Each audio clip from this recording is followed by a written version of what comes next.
Welcome, Dr. James Beckett, Sports Card Insights, another M episode in the Card Wall video series. I'm up to Alonzo Mourning. You go up through Mutombo. You don't have to watch them all. You can watch some of them. You can fast forward. You can double speed, whatever you'd like. But I'm trying to show cards that are candidates for the wall, and some of them will be on the wall forever, as well as give other sports card insights along the way. So first of all, with this Alonzo Mourning card, what was I thinking?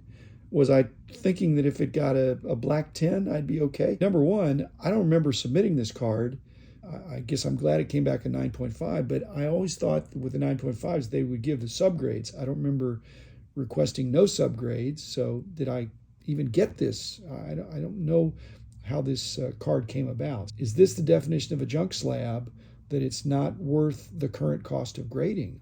I think it is. I don't really need this card. I have other nicer Alonzo Mourning cards. He's not my favorite guy because of what he did to the Mavs 15 years ago, more than 15 years ago now. That card may be for sale pile. Thurman Munson, really admire his competitiveness.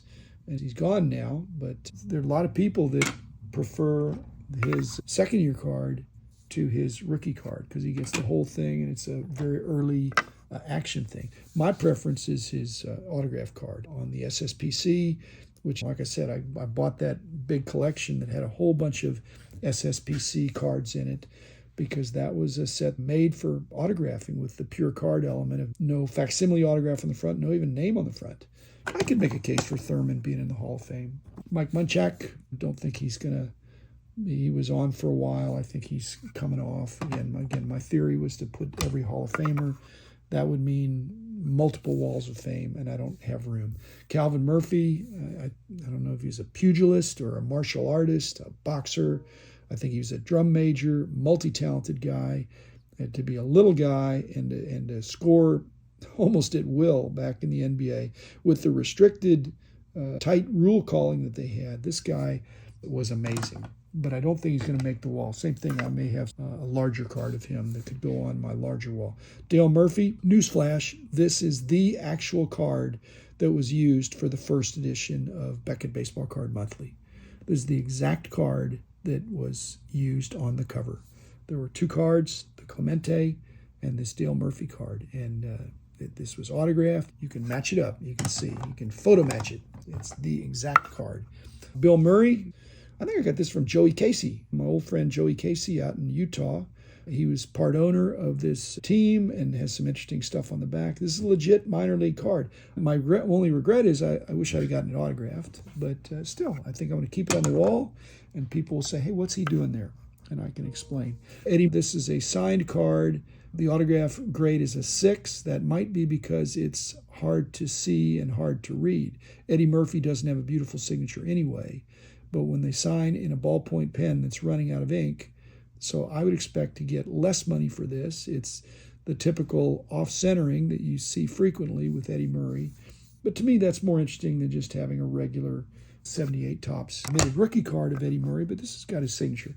Stan the Man. I copied his batting stance. He was from Denora, Pennsylvania, so even though he was a Cardinal for his whole career, he grew up near Pittsburgh, my first baseball place. My neighborhood in 1958 was a buzz when this card came out. It was triple printed. Stan had not been in Topps products for forever. Yeah, he hadn't even been in any cards. He had 53 Bowman, so he'd been out of cards. He had some other things, but yeah, this was crazy. And there was a frenzy to try to get him. We didn't know he was triple printed at the time. So I may keep that on there. It's autographed and it's bold enough that I think even with a little bit of light in it. This is one of my favorite Musial cards, the 53 Bowman color.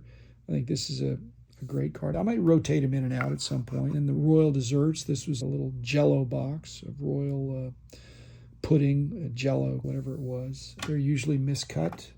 This is what's been on the wall, and you see a little bit of fading of the autograph on the Red Heart. I love the Red Heart cards. They're not well understood of how they are both easy and hard to find based on their mode of distribution. So I'll probably do a separate episode about that. Lastly, I have a preference for cards issued when the player is still playing, yet this is a beautiful card. Very well designed. Mike Musina, this is the Crusade Red. Super tough, and I'll probably keep that. on the wall. His signature is not particularly difficult, so I have that if I decide to do something else with the Crusade Red.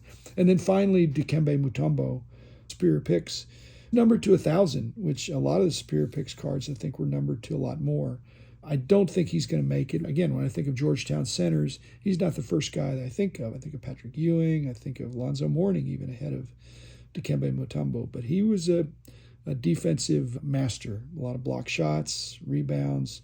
Not a super offensive player, but he could play on my team for sure. That's it. Thanks, everybody. Be back again tomorrow.